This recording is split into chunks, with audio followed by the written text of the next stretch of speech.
بسم الله الرحمن الرحيم ألف لام ميم ذلك الكتاب لا ريب فيه هدى للمتقين আলিফ লাম মিম মাত্র 3টি অক্ষর, কিন্তু এর গভীরতা নিয়ে কথা বলেছেন ইমামগণ, তাফসীরকারগণ, এমনকি ইবনে আরবীর মতো মহান আউলিয়ারাও। কেউ বলেছেন এতে লুকিয়ে আছে এমন এক রহস্য যা ভাষায় প্রকাশ করা যায় না, কেবল অনুভব করা যায়।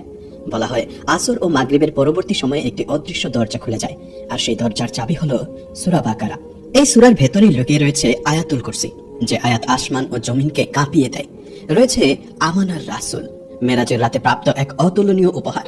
সূরা বাকারা শুধু একটি সূরা নয়, এটি ইসলামের এক শক্তিশালী কেন্দ্রবিন্দু, মদিনায় নবী মুহাম্মদ সাল্লাল্লাহু আলাইহি ওয়াসাল্লামের জীবনের এক জীবন্ত কোর। এই সূরা জাদু ও বদনজরের বিরুদ্ধে ঢাল, অসুস্থতার মাঝে আশার আলো। যে ঘরে এটি তেলাওয়াত করা হয় সেখান থেকে শয়তান পালিয়ে যায়, আর যে ব্যক্তি আল্লাহকে খুঁজে আল্লাহ তাকে এমন কিছু দান করেন যা সে কল্পনাও করেনি। এমনকি কবরের অন্ধকার ভয় করার হৃদয়ের জন্য এই সূরা হয়ে ওঠে আশার এক মহান উৎস। আপনারা দেখছেন ডিভাইন ন্যারেটিভস ইউটিউব চ্যানেল। আমরা কোরআনের সূরাগুলো নিয়ে আমাদের বিশেষ সিরিজ শুরু করতে যাচ্ছি। এই জ্ঞানভিত্তিক যাত্রা মিস না করতে চাইলে এখনই চ্যানেলটি সাবস্ক্রাইব করুন, ভিডিওতে লাইক দিন এবং আপনার মূল্যবান মন্তব্য জানাতে ভুলবেন না। প্রিয় দর্শক, আপনারা জানেন আমরা ইসলামের দাওয়ায় আমাদের ভিডিওর মাধ্যমে ছোট্ট করে প্রচেষ্টা চালিয়ে যাচ্ছি। আমাদের এই প্রচেষ্টায় আপনিও শামিল হতে পারেন। শুধু ভিডিওটিতে একটি লাইক দিন এবং ভিডিওটি শেয়ার করে দিন। এতে ভিডিওটি আরো মানুষের কাছে পৌঁছাতে সাহায্য করবে এবং আমাদের সাথে আপনিও দাওয়ায় অংশগ্রহণ করতে পারবেন। তাহলে যদি প্রস্তুত থাকেন, চলুন শুরু করা যাক কোরআনের সবচেয়ে গভীরতম রহস্যের এক অবিশ্বাস্য যাত্রা। মদিনার ইহুদি পণ্ডিতরা বহু বছর ধরে সিনাগগুলোতে শিক্ষা দিয়ে আসছিলেন। প্রজন্মের পর প্রজন্ম ধরে তারা তাওরাত পাঠ করিয়েছেন, পাতার পর পাতা, অক্ষরের পর অক্ষর। তাদের হাত লেখার কালি দিয়ে কালো হয়ে যেত, বই ছিল তাদের জীবন। এই কারণেই কোরআন তাদের উল্লেখ করেছে আহবার নামে, এমন মানুষ যারা কালি ও কলমের সাথেই জীবন কাটাত। আর ঠিক সেই শহরেই এখন দাঁড়িয়েছেন এমন একজন মানুষ, একজন নিরক্ষর নবী, যিনি কখনো পড়তে শেখেননি, কখনো লিখতে জানেননি, কোনো রেবাইয়ের কাছে বসেননি, কোনো পুরোহিতের কাছ থেকে শিক্ষা নেননি, শিক্ষালয়ের দোরগোড়ায় যার পা পড়েনি, অথচ তিনি এমন এক উচ্চারণ করেছেন যা রহস্যের এক বিশাল দরজা খুলে দিয়েছে। তিনি উচ্চারণ করেছেন 3টি অক্ষর, আলিফ লাম মিম। এগুলো ছিল মাত্র 3টি অক্ষর, কিন্তু মদিনার শিক্ষিত সমাজের ভেতরে এটি যেন এক প্রবল ধাক্কা হয়ে আছড়ে পড়ল। কারণ তারা জানতো অক্ষর জানার একটাই পথ আছে, পড়া শেখা। কিন্তু এই অক্ষরগুলো কোনো পার্থিব শিক্ষায় শেখা অক্ষর ছিল না। এর পেছনে ছিল এমন এক রহস্য যা মানুষের তৈরি জ্ঞানের সীমা ছাড়িয়ে যায়। মদিনার বাজারে যেন এক স্ফুলিঙ্গ ছড়িয়ে পড়ল। কে তাকে এই অক্ষর শিখিয়েছে? আমরা তো জানতাম তিনি নিরক্ষর। কে বলল তিনি কারো কাছে পড়েননি, কোনো শিক্ষা গ্রহণ করেননি। তখন কিছু ইহুদি পণ্ডিত বা রেবাই অস্থির হয়ে পড়লেন। তারা তাদের পুরনো গ্রন্থ খুললেন, পাতার পর পাতা উল্টাতে লাগলেন। হয়তো তাওরাতে কোনো ইশারা আছে, হয়তো এই অক্ষরগুলোর ভেতরে কোনো লুকোনো কোড রয়েছে। আলিফ লাম মিম, এই 3টি অক্ষর যেন একটি বন্ধ দরজার মতো তাদের সামনে দাঁড়িয়ে রইল। আজও এই অক্ষরগুলোকে দেখা হয় এক রহস্যময় অ্যানকোড হিসেবে। শীঘ্রই আমরা বিভিন্ন ইসলামিক স্কলারদের গভীর ও বিস্ময়কর ব্যাখ্যায় প্রবেশ করব, কিন্তু তার আগে চলুন এই কোডেড আয়াতের পরের আয়াতগুলো পড়ি, যাতে আমরা বুঝতে পারি এই রহস্যের সঙ্গে পরবর্তী বার্তাগুলোর কি সম্পর্ক। নবী সাল্লাল্লাহু আলাইহি ওয়াসাল্লাম তেলাওয়াত চালিয়ে গেলেন। ওই কিতাব, এতে কোনো সন্দেহ নেই, এটি মুত্তাকিদের জন্য হেদায়াত। এজন্য আল্লাহর পক্ষ থেকে এক সরাসরি ঘোষণা। তোমরা অক্ষরগুলো নিয়ে কৌতূহলী ছিলে, আলিফ লাম মিম। এখন শোনো, আমি তোমাদের সেই কিতাবের সাথে পরিচয় করিয়ে দিচ্ছি, সেটি এই কিতাব। এখানে একটি অত্যন্ত সূক্ষ্ম কিন্তু শক্তিশালী ইঙ্গিত রয়েছে। আল্লাহ বলেননি এই কিতাব, তিনি বলেছেন ওই কিতাব।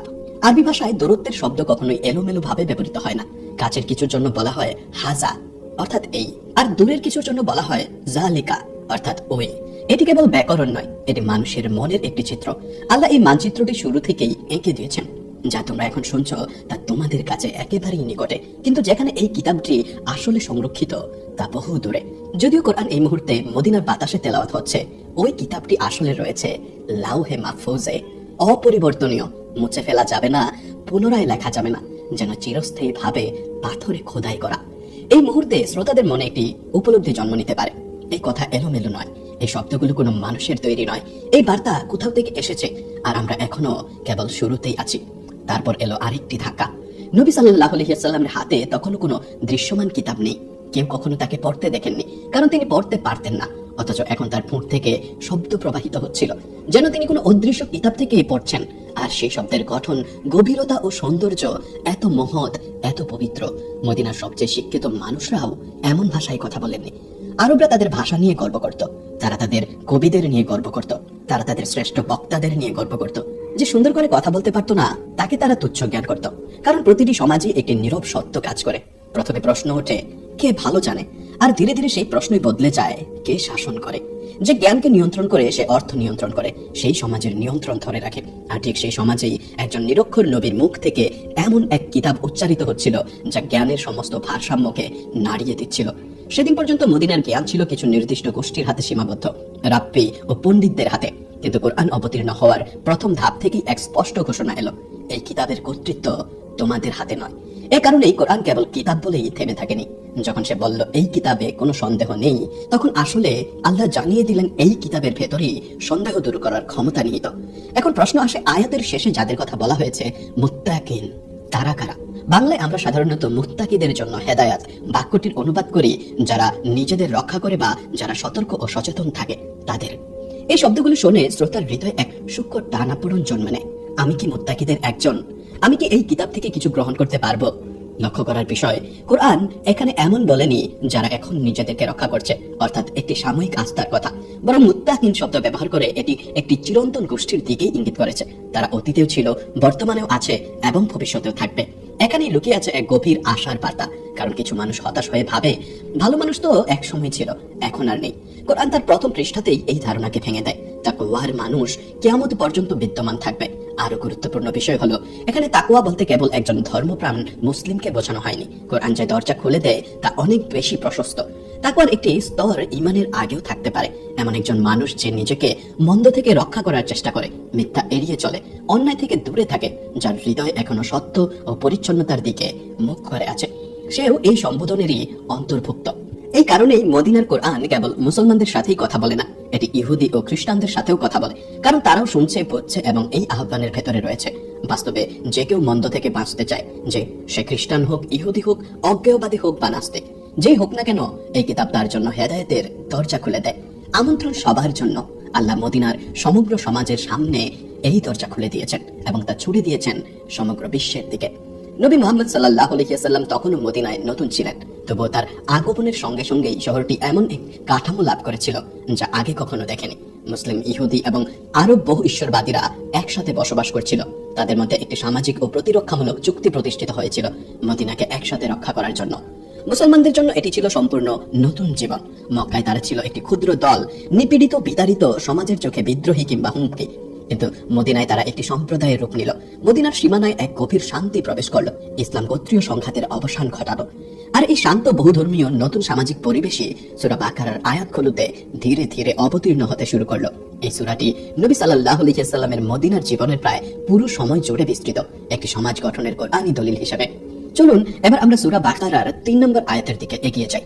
যারা অদৃশ্য বিষয়ে বিশ্বাস করে, সালাত প্রতিষ্ঠা করে এবং আমরা যা দান করেছি তা থেকে ব্যয় করে। আল্লাহ এখানে মুত্তাকিদের প্রথম এবং সবচেয়ে মৌলিক গুণ হিসেবে চিহ্নিত করেছেন অদৃশ্য বিষয় বিশ্বাস, গায়েব। শব্দটি এমন এক বিশাল বাস্তবতাকে নির্দেশ করে যা আমাদের 5টি ইন্দ্রিয়ের সীমার বাইরে। এটি এমন এক জগৎ যা গবেষণাগারে পরীক্ষা করা যায় না, কিন্তু যার উপস্থিতি হৃদয়ের গভীরে অনুভূত হয়। ফেরেশতা, আখিরাত, ওয়াহির মাধ্যমে প্রকাশিত সত্যসমূহ এবং সর্বোপরি আল্লাহর সত্তা।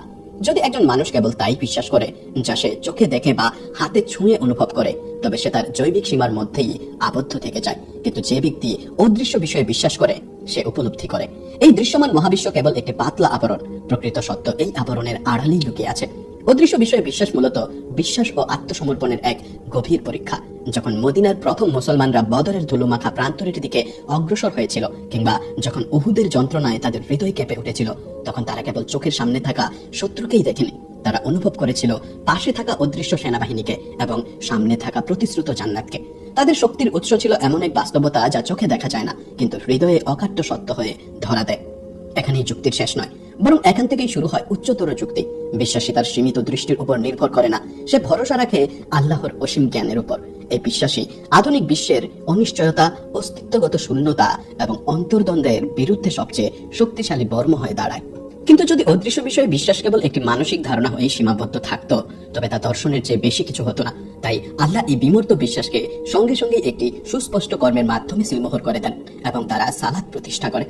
খেয়াল করুন, আল্লাহ বলেননি তারা সালাত আদায় করে, বরং বলেছেন তারা সালাত প্রতিষ্ঠা করে।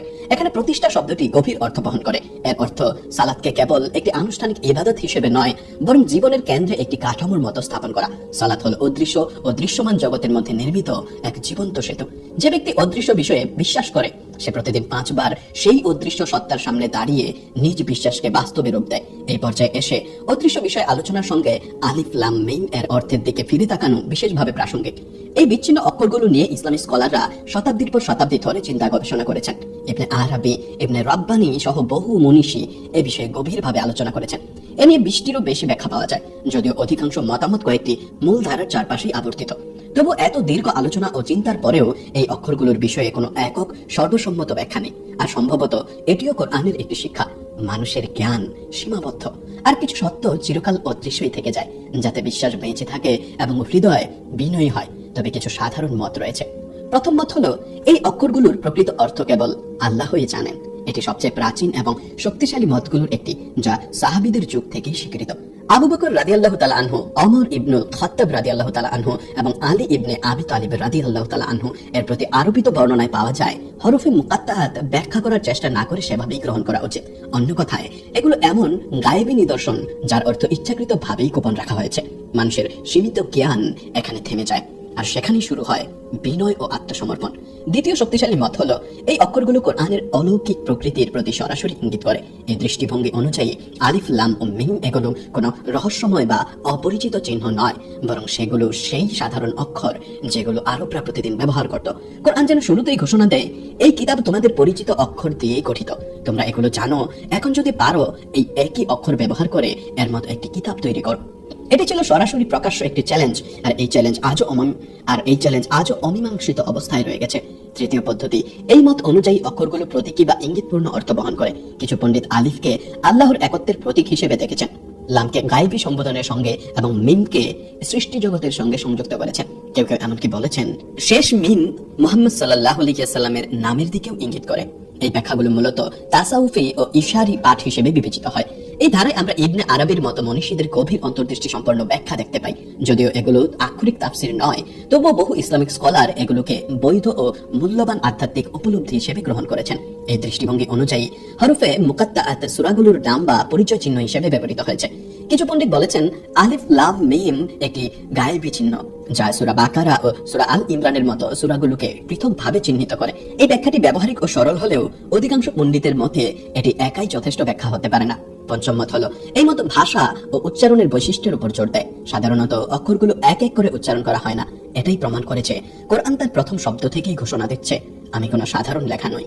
এই দৃষ্টিকোণ থেকে হরফে মুকাত্তাআত কোরআনের অলংকার শাস্ত্র, ধ্বনিগত সৌন্দর্য এবং বাগ্মিতার এক অনন্য দিক। এটি পাঠকের মনোযোগ থামিয়ে দেয়, চিন্তাকে জাগিয়ে তোলে এবং পাঠের শুরুতেই এক ভিন্ন মাত্রার অভিজ্ঞতা তৈরি করে।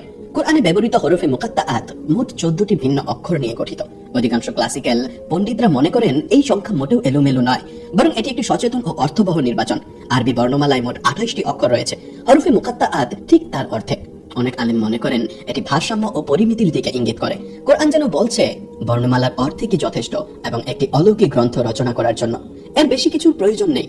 মহান মুফাসসির ফখরুদ্দিন আল রাজি এই দিকটির উপর বিশেষ জোর দিয়েছেন। তার মতে, কোরআন ইচ্ছাকৃতভাবেই একটি সীমিত সংখ্যক অক্ষর ব্যবহার করে তার চ্যালেঞ্জ উপস্থাপন করেছেন, যাতে কেউ বলতে পারে না কিছু অক্ষর বাদ পড়ার কারণেই এই চ্যালেঞ্জ ব্যর্থ হয়েছে। এই 14টি অক্ষর আরবি ভাষার প্রায় সব প্রধান ধ্বনিবিন্দুকে ধারণ করে। গলার ধ্বনি, জিহ্বার ধ্বনি, ঠোঁটের ধ্বনি, অর্থাৎ মানব কণ্ঠ থেকে উৎপন্ন প্রায় সব মৌলিক ধ্বনির উৎস এখানে প্রতিনিধিত্বশীল। এর তাৎপর্য গভীর। কোরআন মানব ভাষার সমস্ত সম্ভাব্য ধ্বনি ব্যবহার করেই নিজেকে অদ্বিতীয় প্রমাণ করেছে, এবং তবুও এর মতো কিছু তৈরি করা মানুষের সাধ্যের বাইরে রয়ে গেছে। তাসাউফের ঐতিহ্যে এই সংখ্যাকে কোনো কঠোর গাণিতিক সূত্র হিসেবে দেখা হয় না, বরং একটি অর্থবহ চিহ্ন হিসেবে বিবেচনা করা হয়। উদাহরণস্বরূপ, ইবনে আরাবী এই অক্ষরগুলোকে অস্তিত্বের বিভিন্ন স্তরে প্রবেশের দরজা হিসেবে দেখেছেন। তবে তিনি স্পষ্টভাবে বলেছেন, এটি একটি ইশারি পাঠ, চূড়ান্ত বা একমাত্র ব্যাখ্যা নয়। এটি কোরআন পড়ার সম্ভাব্য বহু পথের একটি মাত্র। তাহলে প্রশ্ন আসে, কেন কিছু সূরাতে হরফে মুকাত্তাআত রয়েছে আর কিছু সূরাতে নেই? এই প্রশ্নগুলো বারবার এবং বহুবার উত্থাপিত হয়েছে এবং এর কোনো একক উত্তর নেই। তবে কয়েকটি শক্তিশালী ব্যাখ্যা সামনে আসে। প্রথমত একটি বিষয় লক্ষণীয়, যেসব সূরা হরফে মুকাত্তাআত দিয়ে শুরু হয় সেগুলো সাধারণত ঈমান, ওয়াহি, কিতাব, অদৃশ্য এবং আল্লাহর কালাম এই বিষয়গুলোকে কেন্দ্র করে আবর্তিত হয়। অর্থাৎ যেখানে মূল প্রশ্ন দাঁড়ায় কোরআন কি, সেখানে এই অক্ষরগুলো সামনে আসে। এর উদাহরণ আমরা পাই সূরা বাকারা, সূরা আল ইমরান, সূরা ইউনুস, সূরা হুদ এবং সূরা ইয়াসিনে। এই সূরাগুলোর শুরুতেই শ্রোতা এক ধাক্কা খায়। তারা একটি পরিচিত সম্বোধনের প্রত্যাশা করে, কিন্তু হঠাৎ করেই বিচ্ছিন্ন অক্ষরের মুখোমুখি হয়। এটি তৈরি একটি বিবৃতি, এক ধরনের উত্তেজনা যা মনকে সম্পূর্ণভাবে কেন্দ্রীভূত করে। মহান ভাষাবিদ ও মুফাসসির আল জামাখাশরি বলেন, এই মুহূর্তে হরফে মুকাত্তাআত শ্রোতার অভ্যাস ভেঙে দেয়। কোরআন যেন শুরুতেই ঘোষণা করে, আমাকে সাধারণ কথার মতো শোনো না। তাহলে প্রশ্ন থেকে যায়, কেন হরফে মুকাত্তাআত প্রতিটি সূরায় নেই? এর উত্তর কোরআনের নিজস্ব শৈলীর ভেতরেই নিহিত। কোরআন কোনো একরৈখিক বা একঘেয়ে কাঠামো অনুসরণ করে না। কিছু সূরা শুরু হয় আদেশ দিয়ে, কিছু শুরু হয় শপথ দিয়ে, আবার কিছু শুরু হয় ইতিহাস ও কাহিনী দিয়ে। হরফে মুকাত্তাআত এই বৈচিত্র্যেরই একটি অনন্য দরজা, কিন্তু দরজা প্রতিটি সব জায়গায় মানানসই হয় না। আরো একটি গুরুত্বপূর্ণ দৃষ্টিভঙ্গি হলো, অনেক পণ্ডিত মনে করেন হরফে মুকাত্তাআত নিজেই একটি পরীক্ষা। যদি এগুলো প্রতিটি সূরাতে উপস্থিত থাকতো তাহলে এই পরীক্ষা স্বাভাবিক হয়ে যেত, রহস্য হারিয়ে ফেলতো। তাদের সীমিত ব্যবহার এবং নির্দিষ্ট অবস্থানই তাদের গভীর প্রভাব ও ভাব গাম্ভীরতা অটুট রাখে।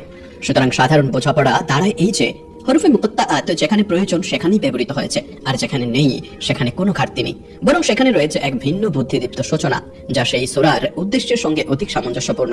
ইবনে আরাবী অক্ষরগুলোকে অস্তিত্বের গভীর বাস্তবতার সঙ্গে যুক্ত করেন, কিন্তু তিনি কখনোই এটিকে চূড়ান্ত বা বাধ্যতামূলক ব্যাখ্যা হিসেবে দাঁড় করান না। উদাহরণস্বরূপ, তিনি আলিফকে একটি উলম্ব রেখা হিসেবে দেখেন এবং বলেন এটি একত্বের দিকে ইঙ্গিত করতে পারে, কিন্তু সঙ্গে সঙ্গে তিনি সতর্ক করেন, তিনি বলেন না যে এটাই আলিফের অর্থ, বরং বলেন এভাবেও দেখা যেতে পারে। এই পার্থক্যটি অত্যন্ত গুরুত্বপূর্ণ। হরফে মুকাত্তাআত নিয়ে কথা বলার সময় ইবনে আরাবী কখনোই এটি বা এটাই চূড়ান্ত অর্থ এই ভাষা ব্যবহার করেন না, বরং তিনি বলেন এটি ইঙ্গিত করে, এটি উন্মোচন করে বা এটি দেখায়। অর্থাৎ তিনি প্রত্যেকই পাঠ করেন কিন্তু কোনো পরম ব্যাখ্যার দাবি করেন না। ইবনে আরাবী আরো বিশ্বাস করেন এই অক্ষরগুলো নবী মুহাম্মদ সাল্লাল্লাহু আলাইহি ওয়াসাল্লামের একটি বিশেষ উপলব্ধির স্তরের সঙ্গে সম্পর্কিত। তার ভাষায় হরফে মুকাত্তাআত এমন কিছু সত্য যা নবী সাল্লাল্লাহু আলাইহি ওয়াসাল্লামের কাছে উন্মোচিত হয়েছিল, কিন্তু উম্মাহকে ব্যাখ্যা করে দেওয়ার নির্দেশ দেওয়া হয়নি। এই কারণেই এগুলো কোরআনে রয়েছে, কিন্তু তাদের সুস্পষ্ট ব্যাখ্যা নেই। এই নীরবতা কোনো দুর্বলতা নয়, এটি একটি সচেতন নীরবতা। অন্যদিকে আল কুরতুবী একটি সংযত ও ভারসাম্যপূর্ণ পন্থা গ্রহণ করেন। তিনি হরফে মুকাত্তাআত সম্পর্কে বহু ব্যাখ্যা উদ্ধৃত করেন, কিন্তু একটি বিষয়ে তিনি দৃঢ় থাকেন, এই অক্ষরগুলো একটি পরীক্ষা। কিছু মানুষ দ্রুত সিদ্ধান্তে পৌঁছে বলে এগুলোর কোনো অর্থ নেই, আবার কেউ কেউ ব্যাখ্যার ক্ষেত্রে চরম পর্যায়ে চলে যায়। আল কুরতুবীর মতে সঠিক পথ হলো স্বীকার করা যে এগুলো জ্ঞান ও হিকমা বহন করে, তবে সেই স্বীকৃতিকে সীমার বাইরে টেনে না নেওয়া। এখন আমরা আবার সেই আয়াতের দিকে ফিরে যাই যেখানে আমরা থেমেছিলাম। একজন মানুষ যে অদৃশ্যে বিশ্বাস করে এবং সালাতের মাধ্যমে নিজের আত্মাকে শুদ্ধ করে, তার জন্য তৃতীয় ধাপটি অবশ্যম্ভাবী হয়ে ওঠে। এখানে আল্লাহ বিশ্বাসীর চরিত্রের ভিত্তিকে সম্পূর্ণ করেন এবং আমরা তাদেরকে যা দিয়েছি তা থেকেই তারা ব্যয় করে। মদিনার খেজুর বাগানগুলোতে তখন বাতাস শুধু পাতাই নাড়াচ্ছিল না, সে নাড়িয়ে দিচ্ছিল মালিকানার ধারণাকেও। এই বাক্যটি বাজারের বণিক থেকে শুরু করে নিজের ঘরে এক মুঠো গম ভাগ করে নেওয়া নারী পর্যন্ত সবার হৃদয়ে এক গভীর প্রতিধ্বনি তুলেছিল, কারণ এটি কেবল দান সৎকার একটি সাধারণ আহ্বান ছিল না, এটি ছিল অস্তিত্বের ধারণায় এক মৌলিক পরিবর্তন। এটি যেন নিঃশব্দে ঘোষণা করছিল, এগুলো তোমার নয়, এগুলো তোমার কাছে আমানত রাখা হয়েছে। আয়াতের সূক্ষ্ম বিস্তারিত মালিকানার আকাঙ্ক্ষাকে এক আঘাতে ছিন্ন করে দেয়। আমরা তাদেরকে যা দিয়েছি, একজন ব্যক্তি যা নিজের প্রচেষ্টায় অর্জন করেছে বলে মনে করে তার উপর নিয়ন্ত্রণ করতে চায়। তারা বলে এটি আমার, আমি এর জন্য কাজ করেছি, আমি এটি অর্জন করেছি।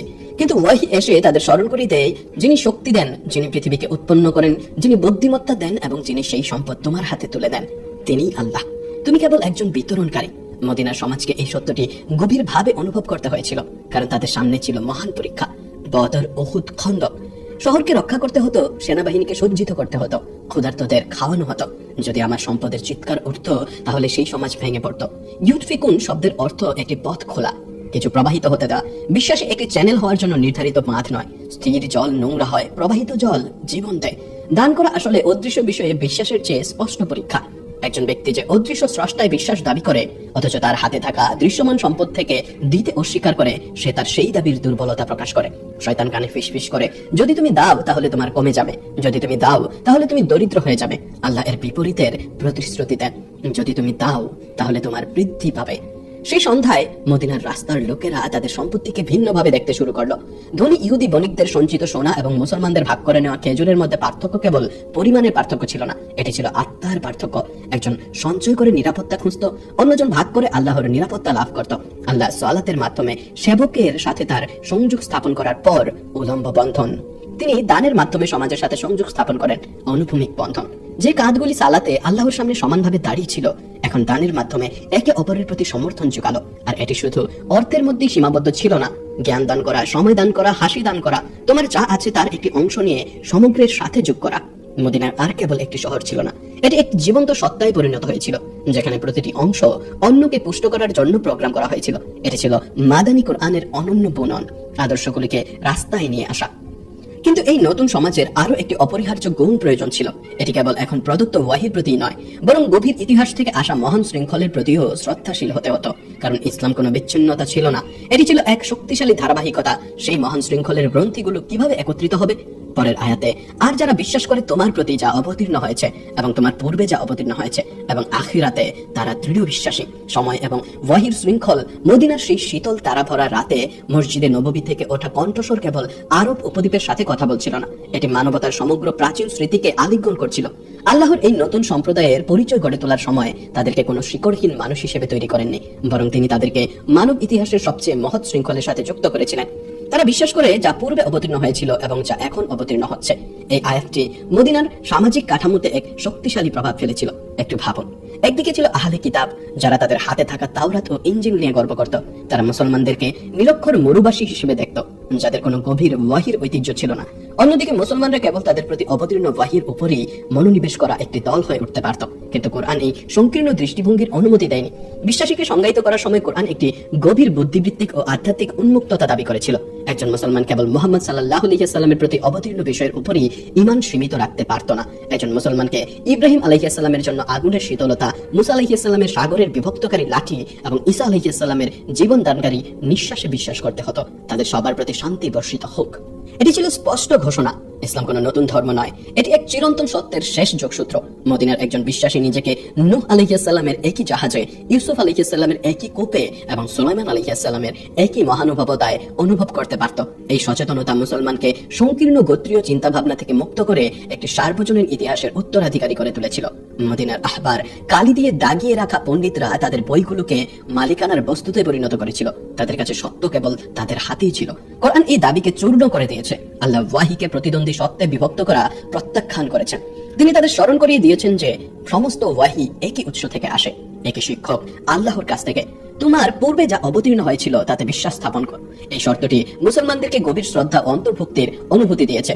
এটি পরবর্তীতে ইয়াহুদি ও খ্রিস্টানদের সাথে গঠিত মদিনার বিখ্যাত সংবিধানের আধ্যাত্মিক ভিত্তিও হয়ে উঠেছিল। মুসলমান আর অন্যকে সম্পূর্ণ বহিরাগত হিসেবে দেখত না, বরং তারা তাদের এমন একজন হিসেবে দেখত যাকে এক সময় একই সত্য দিয়ে সম্বোধন করা হয়েছিল, এমনকি যদি সেই সত্য পরে পরিবর্তিতও হয়ে থাকে।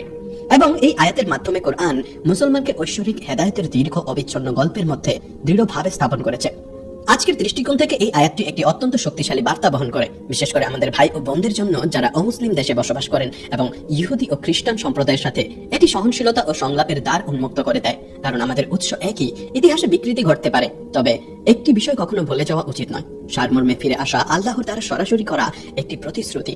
কোরআন তাদের কখনো কেবল অবিশ্বাসীদের সম্বোধন করেনি, বরং আহলে কিতাবওয়ালা বলে তাদের একটি স্বতন্ত্র অবস্থান দিয়েছে। এই কারণে ইউরোপ, আমেরিকা, আফ্রিকা এবং যে সমস্ত দেশে খ্রিস্টানরা বিপুল সংখ্যক বসবাস করে, সেখানে আমাদের তাদের সাথে যোগাযোগ বাঁচিয়ে রাখতে হবে। আমাদের শিকড়কে একে অপরের কাছাকাছি দেখতে হবে। আমাদের ভাগ করা মূল্যবোধের উপর একত্রিত হওয়া উচিত, এবং ঠিক মদিনায় প্রতিষ্ঠিত শান্তির মতো আজকের দিনেও বিশ্ব শান্তির জন্য একসাথে কাজ করা উচিত। আমাদের সভ্যতার আঘাত নয়, সভ্যতার জোট গড়ে তুলতে হবে। বাহ্যিক হুমকি ও বিপদের বিরুদ্ধে আমরা একসাথে দাঁড়াতে পারি এবং একটি ভাগ করা অবস্থান নিতে পারি। ইতিহাসে এটি ঘটেছে এবং আজ আয়াত ও হাদিসের ভিত্তিতে আমরা সুস্পষ্টভাবে বলি যে এটি আবারও ঘটতে পারে এবং ঘটবেই। আল্লাহ ইসলামিক সভ্যতাকে খ্রিস্টান ও ইহুদি সভ্যতার সাথে যুদ্ধে আহ্বান করছেন না, বরং শান্তি ও সম্প্রীতির দিকে আহ্বান করছেন।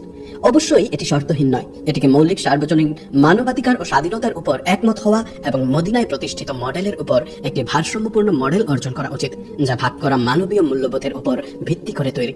এবং এই বিস্তৃত ঐতিহাসিক দৃষ্টিকে একটি চূড়ান্ত বিন্দুর সাথে বেঁধে রাখতে হতো, অন্যথায় এটি কেবল ঐতিহাসিক সচেতনতা হিসেবেই থাকতো। আয়াতটি একটি স্ট্রাইকিং উপসংহার দিয়ে শেষ হয়, এবং আখিরাতে তারা দৃঢ় বিশ্বাসী, তাদের পরম নিশ্চয়তা রয়েছে। এটি গল্পের টার্নিং পয়েন্ট। তারা বিশ্বাস করে শব্দটি এখানে আরো শক্তিশালী কিছু দিয়ে প্রতিস্থাপিত হয়েছে। তারা নিশ্চিতভাবে জানে, কোনো সন্দেহ ছাড়াই, কেন? কারণ আখিরাত বিশ্বাসীর জন্য কোনো তত্ত্ব বা দার্শনিক সম্ভাবনা নয়। আখিরাত তাদের পায়ের নিচের মাটি এবং তাদের নিঃশ্বাসের বাতাসের চেয়েও বেশি বাস্তব। এটি ছিল মদিনার সেই ছোট দল কিভাবে বিশ্বের মহান সাম্রাজ্যগুলিকে চ্যালেঞ্জ করতে পারলো তার রহস্য। একজন ব্যক্তি যে ইয়াকিন স্তরে নিশ্চিত যে সে মারা যাবে এবং তাকে জবাবদিহি করতে হবে। তাকে সোনা দিয়ে কেনা যায় না বা মৃত্যু দিয়ে ভয় দেখানো যায় না। ইয়াকিন মানে এমন ভাবে কিছু জানা যেন তুমি তার নিজের চোখে দেখছো। মদিনার বাজারে সততার সাথে পাল্লা ধরা হাতের পেছনে শক্তি ছিল যে ঐশ্বরিক ভারসাম্য দেখছিল। রাতে সালাতের জন্য ওটা হাঁটুর পেছনে শক্তি ছিল যে তারা জান্নাতের গন্ধ পাচ্ছিল। এই 5টি গুণ, অদৃশ্যে বিশ্বাস, সালাত, দান, পূর্ববর্তী ওয়াহিদে বিশ্বাস এবং আখিরাতে নিশ্চিততা, একত্রিত করে আল্লাহ নতুন বিশ্বের সম্পূর্ণ মানুষটিকে সংজ্ঞায়িত করেছেন। একবার এই চরিত্রটি গড়ে উঠলে বিজয় অনিবার্য হয়ে ওঠে। তাহলে এই গুণাবলী ধারণকারীদের জন্য কি মহান ফল অপেক্ষা করছিল, এবং যারা এই পথে থাকেনি তাদের অন্ধকার কতটা গভীর ছিল। এখন আমরা 5 নম্বর আয়াতে চলে যাই। তারাই তাদের রবের পক্ষ থেকে হেদায়েতের উপর রয়েছে এবং তারাই সফল কাম। মদিনার সেই কুয়াশাচ্ছন্ন সকালে ভোরে ঠিক আগে মসজিদে নববীতে প্রতিধ্বনিত আয়াতগুলি পথকে স্পষ্ট করে তুলেছিল। সেই 5টি অটল গুণ, অদৃশ্যে বিশ্বাস, সালাত, দান, ওয়াহির শৃঙ্খল এবং আখিরাতে নিশ্চিততা একটি মালার পুঁতির মতো তালিকাভুক্ত করার পর আল্লাহ এই মহান চরিত্র গঠনের প্রক্রিয়ার ফলাফল ঘোষণা করলেন। কেবল তারাই তাদের রবের পক্ষ থেকে সত্যিকারের হেদায়েতের উপর রয়েছে এবং কেবল তারাই সফল কাম। আরবির গভীর সৌন্দর্যে এই বাক্যের প্রতিটি শব্দ বিজয় সঙ্গীতের মতো শোনাচ্ছিল। আলা শব্দটি কোনো কিছুর উপর থাকা, দৃঢ়ভাবে একটি পাহাড়ের উপর দাঁড়ানো বোঝায়। আল্লাহ কেবল বলেননি যে তারা হেদায়েত প্রাপ্ত, তাদের হেদায়েত তাদের নিচে একটি শক্তিশালী সোয়ারির মতো। জীবনের ঝড়, যুদ্ধের অস্ত্রের শব্দ বা মদিনার বাজারের প্রলোভন তাদেরকে পথভ্রষ্ট করতে পারে না। তারা হেদায়েতের উপর রয়েছে, তাদের দিক স্পষ্ট, তাদের গতি স্থির এবং নিয়ন্ত্রণ তাদের হাতে। আর এই হেদায়েত আসে রাব্বিহিম, তাদের রবের কাছ থেকে। এই শব্দটি সম্পর্কে এবং সুরক্ষার ফিসফিসানি। তারা পরিত্যক্ত নয়, প্রতিটি ধাপে তারা মহাবিশ্বের মালিকের তত্ত্বাবধানে রয়েছে। তাহলে সফলকাম কারা? শব্দটি ফালাহ থেকে এসেছে, যার অর্থ একজন কৃষক মাটি ভাঙছে। একটি বীজকে অন্ধকার মাটির নিচে ভারী ওজনে চাপা পড়ে কল্পনা করুন, কিন্তু তার ভেতরের জীবন দিয়ে বীজ তার খোলস ভেঙে মাটি চিড়ে আলোতে পৌঁছায়। সেটাই সফলতা। একজন ব্যক্তি বিশ্বের ওজনের নিচে অহংকার ও শয়তানের ফিসফিসানির শৃঙ্খলে চাপা পড়েছিল। যখন সে এই 5টি গুণ ধরে রাখতো, তখন সে এই বীজের মতো উঠে আসে। তারা উদ্ধার হয়েছে, এটা বলা যথেষ্ট নয়। তারা তাদের শৃঙ্খল ভেঙে অস্তিত্বের সর্বোচ্চ স্তরে স্বাধীনতা এবং স্থায়ী সাফল্যে পৌঁছায়। মদিনার ধুলাচ্ছন্ন রাস্তায় হেঁটে যাওয়া সেই বিনয়ী মানুষগুলো ফালাহ এর সত্যিকারের নায়ক হিসেবে নিশ্চিত হয়েছিল। কিন্তু আলো যত উজ্জ্বল হয়, তার ছায়া তত গভীর হয়। সূরা বাকারার ছন্দ হঠাৎ বদলে যায়, পরিবেশ ভারী হয়ে ওঠে। শব্দগুলো এক সতর্কবাণীতে পরিণত হয়। হেদায়েতের উজ্জ্বল মুখ থেকে আমরা গভীর অন্ধকারে আঘাত করি। অস্বীকৃতির প্রাচীর। তাওরাত ও ইনজিলে নবীর আগমন সম্পর্কে ইঙ্গিত ছিল, কিন্তু লোকেরা তা দেখতে চায়নি। কেউ কেউ দেখেনি কারণ তারা পড়েনি, কেউ কেউ দেখেনি কারণ তারা তা বোঝেনি, কেউ কেউ দেখেছিল কিন্তু গ্রহণ করতে অস্বীকার করেছিল। মদিনার কিছু ইহুদি পণ্ডিত নবীকে চিনতে পেরেছিলেন, তার গুণাবলী তাদের কিতাবে লেখা ছিল, কিন্তু তাদের বেশিরভাগই তাকে অস্বীকার করেছিল। কেন? তিনি ইহুদি নন, তিনি আরব, তিনি কিভাবে নবী হতে পারেন? আল্লাহ কোরআনে বলেন, তারা তাকে চেনে যেমন তারা তাদের সন্তানদের চেনে, কিন্তু তাদের কিছু লোক জেনে বুঝে সত্য গোপন করে যেমন তারা তাদের সন্তানদের চেনে। কি শক্তিশালী অভিব্যক্তি! এর অর্থ হলো, যখন তারা নবীকে দেখেছিল তখন তারা নিজেদের মধ্যে বলেছিল ইনি তিনি, কিন্তু প্রকাশ্যে তারা তাকে অস্বীকার করেছিল। কেন? অহংকার, হিংসা, পার্থিব সুবিধা। যদি আমরা তাকে গ্রহণ করি তাহলে আমাদের পদের কি হবে? আমাদের জ্ঞানের মূল্য কি থাকবে? লোকেরা তাকে শুনবে, আমাদের নয়। কিন্তু কেউ কেউ ছিল ভিন্ন। আব্দুল্লাহ ইবনে সালাম রাদিয়াল্লাহু তাআলা আনহু মদিনার মহান রাব্বিদের মধ্যে একজন ছিলেন। যখন নবী মদিনায় এলেন, তিনি তাকে দেখতে গেলেন। তিনি বললেন, যখন আমি তাকে দেখলাম আমি জানলাম যে এটি কোনো মিথ্যাবাদীর মুখ নয়, এবং তিনি মুসলমান হয়ে গেলেন। তার পরিবার ও সম্প্রদায়ের কিছু লোক মুসলমান হয়ে গিয়েছিল, কিন্তু বেশিরভাগই হয়নি। এর অর্থ কি? আজ একজন মুসলমান মূসাকে ভালোবাসে, ইব্রাহিমকে ভালোবাসে, ঈসাকে ভালোবাসে, সমস্ত নবীকে ভালোবাসে। একজন মুসলমান বলে না যে আমার নবী সেরা। একজন মুসলমান বলে যে সমস্ত নবী আল্লাহর বার্তাবাহক, আমি তাদের সকলকে শ্রদ্ধা করি। একজন ইহুদি মূসাকে সম্মান করে, ঈসাকে প্রত্যাখ্যান করে এবং মুহাম্মদকে অস্বীকার করে। একজন খ্রিস্টান ঈসাকে সম্মান করে, মূসাকে গ্রহণ করে, কিন্তু তাকে পুরোপুরি অনুসরণ করে না এবং মুহাম্মদকে অস্বীকার করে। একজন মুসলমান তাদের সকলকে বিশ্বাস করে, তাদের সকলকে ভালোবাসে, তাদের সকলকে গ্রহণ করে। আর আল্লাহর আমন্ত্রণ এখনো খোলা, এসো, একটি সাধারণ কথা। এখন আমরা 6 নম্বর আয়াতে আসি। নিশ্চয়ই যারা অস্বীকারী তাদের জন্য সমান, তুমি তাদের সতর্ক করো বা না করো, তারা বিশ্বাস করবে না। এই আয়াতটি এক ট্র্যাজেডির পর্দা উন্মোচন করে। এখানে উল্লেখিত লোকেরা তারা নয় যারা কখনো সত্য শোনেনি, তারাই যারা সত্য দেখেছিল, শুনেছিল, বুঝেছিল এবং তারপর ইচ্ছাকৃতভাবে ঢেকে রেখেছিল। কাফির শব্দটি এমন একটি মূল থেকে এসেছে যা একজন কৃষক যিনি বীজ মাটি দিয়ে ঢেকে রাখে তার জন্য ব্যবহৃত হয়। সত্য সূর্যের মতো আকাশে উঁচু হয়ে আছে, কিন্তু এটি এমন একজন মানুষের জেদ যে চোখ বন্ধ করে বলে কোনো সূর্য নেই। মুত্তাকির বর্ণনার পর এখন বিপরীত গোষ্ঠী আসে যারা অস্বীকার করে। প্রথম দৃষ্টিতে এই আয়াতটি খুব কঠোর মনে হয়, কিন্তু বাস্তবে এটি গভীর জ্ঞান বহন করে। একজন কাফির এমন একজন যে সত্যকে লুকিয়ে রাখে, এমন একজন যে আল্লাহর নিদর্শন দেখে কিন্তু উপেক্ষা করতে পছন্দ করে, এমন একজন যে তার হৃদয়ের ভেতরের প্রাকৃতিক পবিত্রতা ঢেকে রাখে। নবী সাল্লাল্লাহু আলাইহি ওয়াসাল্লাম বলেছেন, প্রতিটি শিশু ফিতরাতের উপর জন্মগ্রহণ করে, তারপর তার পিতামাতা তাকে ইহুদি, খ্রিস্টান বা অন্য কিছু বানায়। সুতরাং ঈমান হলো আদি অবস্থা, অস্বীকার হলো একটি আবরণ যা পরে আসে। এই কারণেই কাফির শব্দটি ব্যবহার করা হয়, কারণ ব্যক্তি তার নিজের ফিতরাতকে ঢেকে রেখেছে। কিন্তু একটি অত্যন্ত গুরুত্বপূর্ণ বিষয় লক্ষ্য করুন, আল্লাহ কেন অবিশ্বাসীদের কথা বলছেন? এটি কি সমস্ত অবিশ্বাসীদের জন্য? না, এটি একটি নির্দিষ্ট গোষ্ঠীর জন্য। এমন একটি গোষ্ঠী যারা এমন এক বিন্দুতে পৌঁছেছে যেখানে ফিরে আসার কোনো পথ নেই। এই আয়াতটি প্রত্যেক অবিশ্বাসী সম্পর্কে নয়, এটি কেবল একটি নির্দিষ্ট গোষ্ঠীর সম্পর্কে, এবং তারা কারা তা কেবল আল্লাহই জানেন। আমরা কখনো কারো সম্পর্কে বলতে পারি না যে এই ব্যক্তি কাফির এবং কখনো মুসলিম হবে না। যদি তা অনুমোদিত হতো তাহলে নবী সাল্লাল্লাহু আলাইহি ওয়াসাল্লাম বারবার আবু জাহেলের দরজায় যেতেন না। তারপর কোরআনের সবচেয়ে ভয়ঙ্কর দৃশ্যগুলোর মধ্যে একটি আসে 7 নম্বর আয়াত। আল্লাহ তাদের হৃদয়ে এবং তাদের কানে মোহর মেরে দিয়েছেন, এবং তাদের চোখের উপর আবরণ রয়েছে, এবং তাদের জন্য রয়েছে মহাশাস্তি। কল্পনা করুন একটি শহর যার ফটকগুলো ভেতর থেকে বন্ধ করা হয়েছে, এবং তারপর সেগুলোর উপর বাইরে থেকে ভারী মোহর লাগানো হয়েছে। কোনো আলো প্রবেশ করতে পারে না, কোনো শব্দ প্রবেশ করতে পারে না। এটি আল্লাহর কোনো নিষ্ঠুর কাজ নয়, এটি একজন মানুষের নিজের পছন্দের প্রাকৃতিক ফলাফল। একটি হৃদয় যা হাজার সতর্কতা উপেক্ষা করে, প্রতিটি অলৌকিক ঘটনাকে জাদু বলে এবং বারবার তার বিবেককে নীরব করে, অবশেষে তার কোমলতা হারায়। এটি কঠিন হয়ে যায়, পাথরে পরিণত হয়। আল্লাহ তাদের হৃদয়ে এবং তাদের কানে মোহর মেরে দেন, এবং তাদের চোখের উপর একটি পর্দা ফেলে দেন। তারা এত অন্ধ হয়ে যায় যে তারা এমনকি দেখতে পায় না যে তারা একটি খাদের কিনারায় দাঁড়িয়ে আছে। মদিনায় বসবাস করা ওয়াহির কেন্দ্রস্থলে থাকা এবং তবুও এই মোহর নিয়ে ঘুরে বেড়ানো, এর চেয়ে বড় ট্র্যাজেডি আর কি হতে পারে? এই বর্ণনা কিছু লোকের জন্য যারা কোরআন শুনেছিল, বুঝেছিল, বারবার সতর্ক করা হয়েছিল, প্রমাণ দেখেছিল, অলৌকিক ঘটনা দেখেছিল, তবুও তাদের হৃদয় দিয়ে অস্বীকার করা বেছে নিয়েছিল। প্রকৃত জ্ঞান আল্লাহর কাছে। এই গোষ্ঠীর জন্য আল্লাহ বলেন, তাদের সতর্ক করো বা না করো তাতে কোনো পার্থক্য হবে না। কেন? কারণ তারা ইতিমধ্যে সিদ্ধান্ত নিয়ে ফেলেছে। তারা তাদের নিজেদের হৃদয়ে মোহর মেরে দিয়েছে, তারা নিজেদেরকে সত্য থেকে বন্ধ করে দিয়েছে। এটি আল্লাহর পক্ষ থেকে কোনো অন্যায় নয়, এটি তাদের নিজেদের পছন্দের ফলাফল। আল্লাহ পথ দেখান, আল্লাহ নিদর্শন দেন, আল্লাহ নবী পাঠান, কিন্তু চূড়ান্ত সিদ্ধান্ত মানুষের। যদি একজন ব্যক্তি হ্যাঁ বলে, আল্লাহ দরজা খুলে দেন। যদি একজন ব্যক্তি না বলে এবং জেদ করে, আল্লাহ তাকে তার পছন্দের উপর ছেড়ে দেন। আল্লাহ তাদের অবিশ্বাস করতে বাধ্য করেননি, তারা নিজেরাই এটি বেছে নিয়েছে। আল্লাহ কেবল সেই পছন্দটিকেই মোহর মেরে দিয়েছেন। আলো এবং অন্ধকারের মধ্যে রেখা এখন স্পষ্টভাবে টানা হয়েছে। কিন্তু মদিনায় একটি তৃতীয় দল ছিল। তারা পুরোপুরি আলোতে ছিল না এবং পুরোপুরি অন্ধকারেও ছিল না, তারা ছায়ায় লুকিয়েছিল। সবচেয়ে বিপজ্জনক এবং সবচেয়ে জটিল গোষ্ঠী মুনাফিকরা। গল্প এখন মদিনার সবচেয়ে উত্তেজনাপূর্ণ পৃষ্ঠাগুলিতে চলে আসে। মুখোশের পেছনের মুখগুলি। মদিনার পরিবেশ হঠাৎ ভারী হয়ে উঠল। মসজিদের নববীর স্তম্ভগুলোর মাঝে প্রতিধ্বনিত কণ্ঠস্বর কেবল বিশ্বাসীদের হৃদয়কে সান্ত্বনা দিচ্ছিল না বা অবিশ্বাসীদের জেদ বর্ণনা করছিল না। এবার এটি এমন এক দলকে উন্মোচন করছিল যারা ছায়ায় দাঁড়িয়েছিল, পুরোপুরি আলোতেও নয়, পুরোপুরি অন্ধকারেও নয়। কোরআন ইতিহাসের গভীরতম মনস্তাত্ত্বিক বিশ্লেষণগুলির মধ্যে একটি শুরু করেছিল মুনাফিকরা।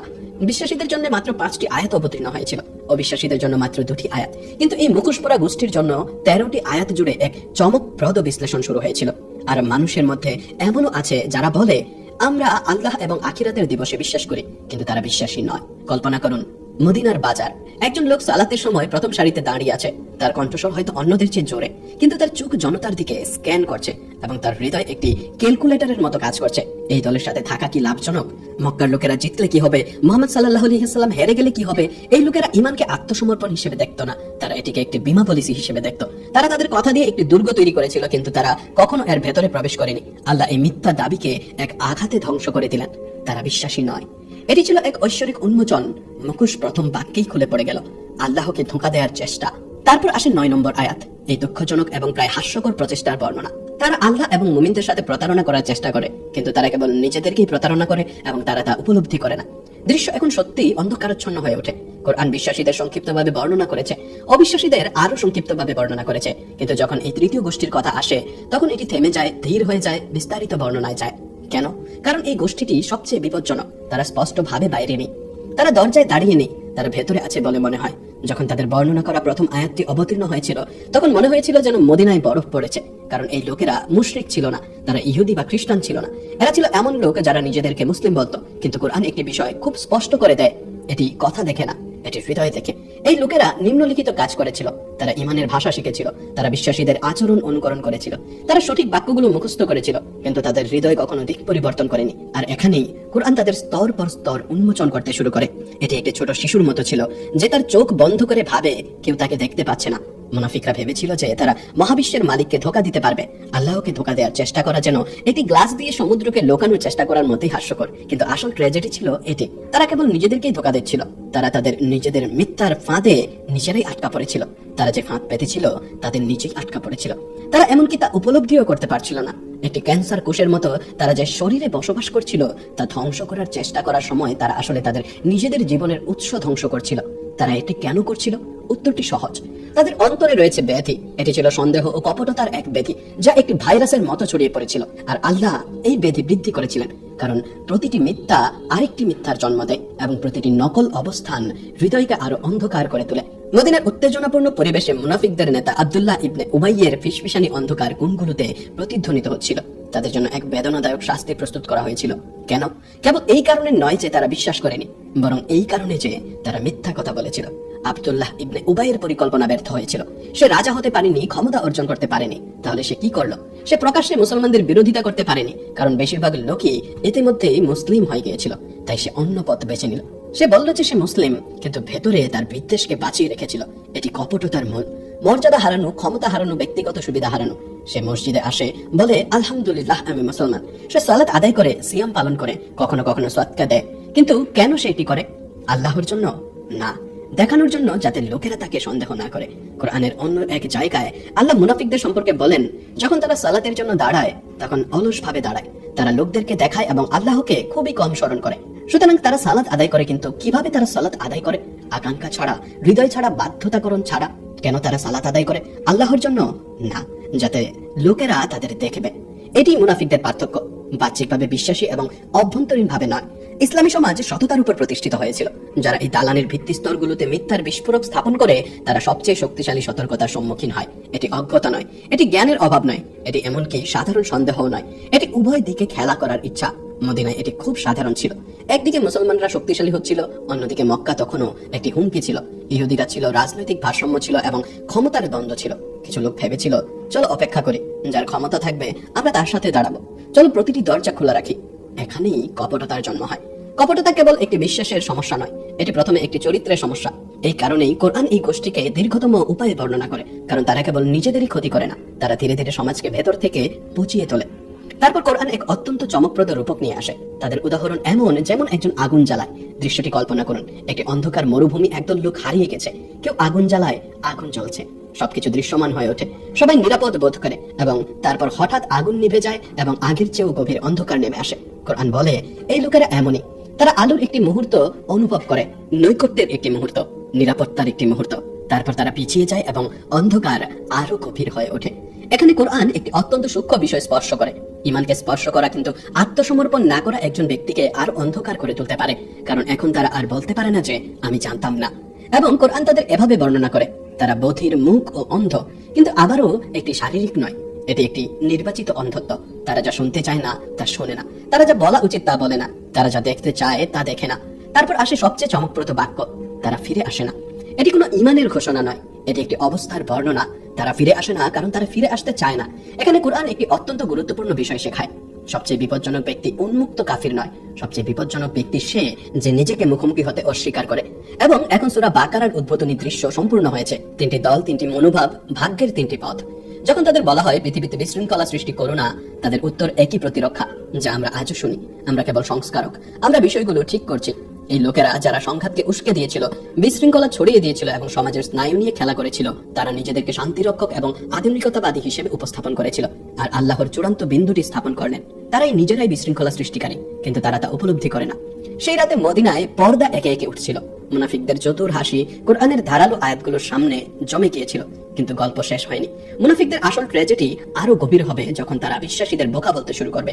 তাহলে মদিনার ছায়াময় রাস্তায় আসলে বোকা কি ছিল? মুনাফিকদের ফিসফিসানি মদিনার ছায়াময় রাস্তায় খোলাখুলি অধ্যত্বে পরিণত হয়েছিল। নিজেদেরকে বুদ্ধিজীবী, অভিজাত, কৌশল বিশেষজ্ঞ এবং ভারসাম্যপূর্ণ রাজনীতিবিদ হিসেবে দেখে। এই দলটি মুহাম্মদ সাল্লাল্লাহু আলাইহি ওয়াসাল্লামের চারপাশে থাকা বিশুদ্ধ, আন্তরিক এবং আত্মত্যাগী বিশ্বাসীদের উপহাসের চোখে দেখত। ওয়াহি এই অহংকারী মনোভাবকে উন্মোচন করে দিল, যা বন্ধ দরজার আড়ালে বলা হতো। আর যখন তাদেরকে বলা হয় তোমরা ঈমান আনো যেমন লোকেরা ঈমান এনেছে, তখন তারা বলে আমরা কি বোকাদের মতো ঈমান আনবো? জেনে রাখো, নিশ্চয়ই তারাই বোকা, কিন্তু তারা তা জানে না। যখন তাদের বলা হয় যেমন বিশ্বাসীরা বিশ্বাস করেছে তোমরাও তেমন বিশ্বাস করো, তখন তারা বলে আমরা কি বোকাদের মতো বিশ্বাস করব? না, জেনে রাখো তারাই বোকা, কিন্তু তারা তা জানে না। মুনাফিকদের চোখে আবু বকরের আনুগত্য, বিলালের প্রতিরোধ এবং আম্মারের আত্মসমর্পণ ছিল মূর্খতার উদাহরণ। কিন্তু তাদের কাছে মক্কায় সম্পত্তি ছেড়ে মদিনায় হিজরত করা যুক্তিযুক্ত ছিল না। তারা ভেবেছিল কেন এসব ঝুঁকি নেব, কেন শক্তিশালী কুরাইশদের সাথে সম্পর্ক ছিন্ন করব। তারা তাদের স্বার্থপর চিন্তা ভাবনাকে যুক্তি বলতো এবং যে ঈমান মূল্য দাবি করে তাকে মূর্খতা বলতো। আল্লাহ এই অহংকারকে এক বাক্যেই চূর্ণ করে দিলেন। জেনে রাখো, বোকা তো তারাই, কিন্তু তারা তা জানে না। সত্যিকারের যুক্তি কেবল আজকেই যা রক্ষা করে তা নয়, এটি যা অনন্তকাল গড়ে তোলে। কে বেশি বুদ্ধিমান, যে জাহাজ ডুবছে দেখেও বিলাসবহুল কেবিনে থাকে, নাকি যে ঝড়ের মধ্যেও লাইফ বোটে ঝাঁপিয়ে পড়ে? ক্ষণস্থায়ী জিনিসকে স্থায়ী জিনিসের উপর অগ্রাধিকার দিয়ে মুনাফিকরা ইতিহাসের অন্যতম বড় ভুল করেছিল। কোরআন তাদের সবচেয়ে বিপজ্জনক খেলা বর্ণনা চালিয়ে যাচ্ছে। আর যখন তারা বিশ্বাসীদের সাথে মিলিত হয় তখন বলে আমরা ঈমান এনেছি, আর যখন তারা তাদের শয়তানদের সাথে নির্জনে থাকে তখন বলে আমরা তোমাদের সাথে আছি, আমরা তো কেবল উপহাসকারী। যখন তারা বিশ্বাসীদের সাথে মিলিত হয় তখন তারা বলে আমরা বিশ্বাস করি, কিন্তু যখন তারা শয়তানের সাথে নির্জনে থাকে তখন তারা বলে আমরা তোমাদের সাথে আছি, আমরা তো কেবল উপহাসকারী। মসজিদে তারা বিশ্বাসীদের সাথে হাত মিলিয়ে বলে আমরা তোমাদের সাথে আছি, কিন্তু তাদের আসল মঞ্চ রাতের বেলা মদিনার গোপন কোণায় বা তাদের গোত্রীয় দুর্গের ভেতরে, যেখানে তারা সম্পূর্ণ ভিন্ন কথা বলে। মুনাফিক হলো একজন আধ্যাত্মিক শরণার্থী যে উভয় পক্ষ থেকে সুবিধা নেওয়ার চেষ্টা করে, কিন্তু কোনো পক্ষেরই নয়। আল্লাহর পক্ষ থেকে তাদের উপহাসের জবাব চমকপ্রদ। আল্লাহ তাদের উপহাস করেন তারা কি করেছিল। আল্লাহ একটি শক্তিশালী ব্যবসার চিত্র দিয়ে এটি ব্যাখ্যা করেন। তারাই হেদায়েতের বিনিময়ে গোমরাহি কিনেছিল। তাদের কাছে হেদায়েত ছিল মূলধন, কিন্তু তারা সবচেয়ে খারাপ পণ্যটি বেছে নিয়েছিল, গোমরাহি, এবং ফলস্বরূপ তাদের ব্যবসা লাভজনক হয়নি। মদিনার ব্যবসায়ীদের জন্য এই চিত্রটি খুব স্পষ্ট ছিল। এই লোকেরা দেউলিয়া ব্যবসায়ী, যারা কেবল তাদেরই বিশ্বাস নয়, তাদের শান্তি এবং ভবিষ্যৎ হারিয়েছিল। তারপর কোরআন একটি নাটকীয় দৃশ্য আঁকে। একজন লোক অন্ধকারে আগুন জ্বালায় ঈমানের আলো, সবকিছু দৃশ্যমান হয়ে ওঠে। ঠিক যখন সে নিজেকে উষ্ণ করতে এবং পথ দেখতে চলেছে, আল্লাহ আলো কেড়ে নেন এবং তাকে গভীর অন্ধকারে ফেলে দেন। তারা বধির, মুখ ও অন্ধ, তারা ফিরে আসবে না। প্রবল বৃষ্টি, আকাশে বিদ্যুৎ চমকাচ্ছে, বজ্র হাড় কাঁপিয়ে দিচ্ছে। মুনাফিক মৃত্যুর ভয়ে কানে আঙ্গুল দেয়। প্রতিবার যখন বিদ্যুৎ চমকায়, ওয়াহির মাধ্যমে একটি সত্য প্রকাশিত হয়। সে কয়েক ধাপ এগিয়ে যায়। যখন অন্ধকার ফিরে আসে, সে থমকে দাঁড়ায়। মদিনায় বিদ্যুৎ চমকাচ্ছিল, ওয়াহি মুখোশের পেছনের আসল মুখগুলি উন্মোচন করছিল। মুনাফিকরা ভয় পাচ্ছিল, বিশ্বাসীরা নিশ্চিততার দিকে এগিয়ে যাচ্ছিল। কিন্তু আল্লাহর সম্বোধন এখানেই থামবে না। এই সমস্ত বিশ্লেষণের পর সমস্ত মানবতার প্রতি একটি মহান আহ্বান আসবে, তোমার রবের ইবাদত করো যিনি তোমাদের সৃষ্টি করেছেন। কিন্তু কেন এই আহ্বান একটি মশার উদাহরণ দিয়ে সজ্জিত হবে? প্রিয় বন্ধুরা, আমরা এই ভিডিওর শেষ প্রান্তে পৌঁছে গেছি। ইনশাআল্লাহ যদি এই ভিডিওটি 1000 লাইক পায়, আমরা সূরা বাকারা নিয়ে আমাদের সিরিজ চালিয়ে যাওয়ার প্রতিশ্রুতি দিচ্ছি। আপনারা আগ্রহ দেখালে আমাদের আরো অনেক ভাই ও বোন এই তাফসীর থেকে উপকৃত হবেন। আমাদের লক্ষ্য কেবল এই ভিডিওটিকে আরো মানুষের কাছে পৌঁছাতে সাহায্য করা।